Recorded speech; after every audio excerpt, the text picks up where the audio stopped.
Good evening, everyone. Welcome to another edition of Microbiotics BioTalk. How has your week been? Mine has been fantastic. We currently have the World Breastfeeding Week ongoing, and we've been covering the events and also providing quality information to support the week from our hands here at Microbiotics. Last week, the Maternal Child Health Week concluded. It concluded this week, Tuesday, and the World Breastfeeding Week started on that same Tuesday. So you can see that the two programs, the kind of interweave, and we are here at Microbiotics BioTalk to provide you information, good ones, about the event. So the theme for this year World Breastfeeding Week is Enabling Breastfeeding, making a difference for working parents. And the reason for this has been noted to be because working parents around the world are finding it increasingly difficult to actually provide breastfeeding for their child in the first 6 months of their life. The exclusive breastfeeding that was recommended for all children are not actually optimally carried out because of the difficulty associated with working parents. Most of these workplaces don't have provision for nursing mothers to be able to nurse their children, and so the targets for this year World Breastfeeding Week is to actually find a way to implore the employers, especially private. The government has been trying to do their own, though it's not been easy, but at least there's a 6 month maternity leave now granted to mothers. 6 month maternity leave. So that's also covers for the 6 month exclusive breastfeeding regime that the child is supposed to experience. But we have issues with the private sector, and most private sectors don't. Most companies, most workplaces in private sector don't create this kind of environment. They're not going to give 6 months working leave. Of course, I don't know. I don't think that's going to be possible. But even if it's possible, we believe that even beyond the 6 months, the mother should be able to overcome the workplace challenges of breastfeeding, which has remained the most common reason for women to never breastfeed or to stop breastfeeding earlier than recommended. So we've the importance of this week is to actually sensitize and to kind of encourage the employers of labor, especially in the private sector, to give working mother an enabling environment, a workplace that provide adequate breastfeeding facility, and to make those workplaces become a breastfeeding friendly workplace. In all over the world, there are only 42 countries that make mandatory workplace breastfeeding facilities for all their sectors, both private and public. And Nigeria is not really one of them, and we are hoping that that will change. So let's quickly look at why this breastfeeding for the first 6 months is important, and why the workplaces need to create an enabling environment for the parents or for the mothers to be able to breastfeed their child. All these are linked with the provision. Let's start it this way. Breastfeeding is an important part of an infant's life, and because it provides the total nutritional support and promote the emotional dependency of the baby on the mother. So we've also noted that a strong emotional bond facilitates successful prolongation of breastfeeding, So within this, immediately a child is born, if there are no closeness between the child and the mother, there's likely going to be a shortening, a failure in the prolongation of breastfeeding. And of course, breast milk is recommended as the optimal and exclusive source of early nutrition for all infants from birth till at least 6 months. So, and why is this very important for breast milk why is breast milk important in this first 6 months of a child life? Let's first look at the production of milk from the breast.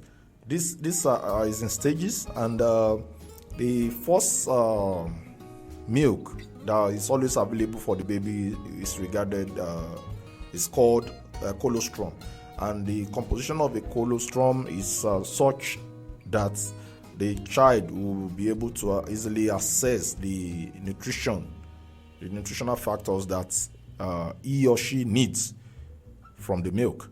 So colostrum is very high in protein, it's high in sodium, it's high in antibodies, and very, very low in lactose. So this one promotes the easily digestibility for the baby.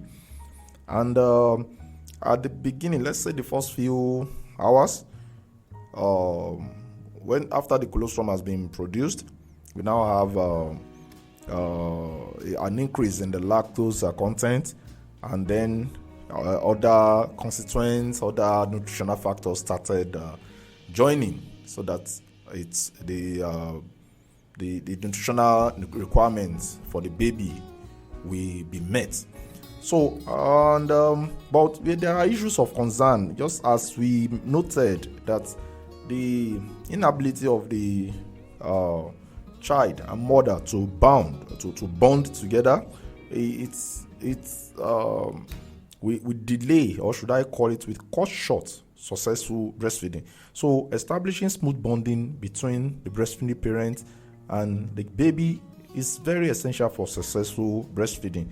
So between the first 2 hours after birth, there's what we refer to as the breast crawl, which we initiate the breastfeeding process and the bonding process. The breast crawl is when the baby, when you place the baby in the arms of the mother, and then the baby finds his way to the breast and starts to suckle. So that initial bond is very important. It's very important in the act of breastfeeding. So, and of course, we over time, successful neonatal breastfeeding, baby feeding, the factors that will improve this include proper latching, and where the baby will be able to actually find a way to suckle properly. So, of course, there are so many factors that can limit this.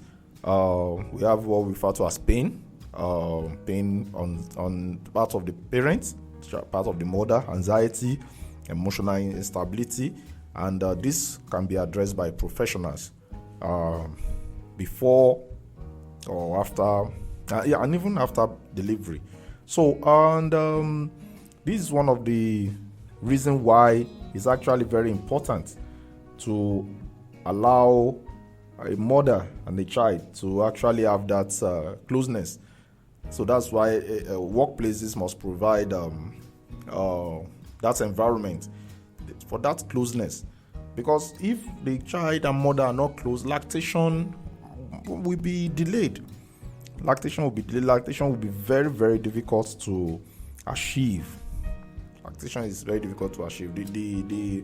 There must be this emotional bond between both the mother and the child. And of course, we can't overstate why the child needs to feed on breast milk. Breast milk is what we first supply, the first line of defense, of immunity defense for the child. Breast milk contain what we refer to as IgA, IgM, and IgG. These are immunoglobulin. These immunoglobulin are also called antibodies that help fight infection. And they provide the first set of infection to the gut, and kind of protect it from any other infection from other invading microorganism. And also milk also contains some organism that we've spoken about microbiota in the past. So milk contains some microbiota like bifidobacterium and lactobacillus. These organisms will be the first to colonize the guts of the child, and once these ones are beneficial organisms, so once they are able to colonize the guts, they'll start preventing dangerous pathogens from getting to the body to colonize the guts of the baby as well. So we have other beneficial factors that are being produced, that are being transferred to the parent, that are being transferred to the child through the parents. One of it is also lactoferrin, which is very, very active against all kind of viral, bacteria, and fungal infection. So, of course, breastfeeding also lowers the risk of upper respiratory tract infection and diarrhea in newborn. That's just beautiful. So it does this. It also helps in lowering the risk of developing asthma, the risk of developing type 1 diabetes, food allergies, and even obesity. So, of course, we all know that breastfeeding also helps the mother by delaying the return of menstruation. Okay, we're going to discuss that later. So these are the advantages of breastfeeding, and why it has to be kind of done constantly, regularly within the first 6 months of a child's life. So we are going to stop here. We're going to continue later. I think we're still going to have one more BioTalk before the conclusion of this breastfeeding week. So we'll be able to discuss other issues that surround the breastfeeding and the pros and cons of not adequately breastfeeding a child. So we'll be looking at it and we'll be able to find a way to deliver justice to this topic. So I always say that you should stay safe whenever I'm concluding my BioTalk, but this evening I'm going to tell you something else. Make sure your baby stays safe. Okay? Bye, and have a lovely evening ahead.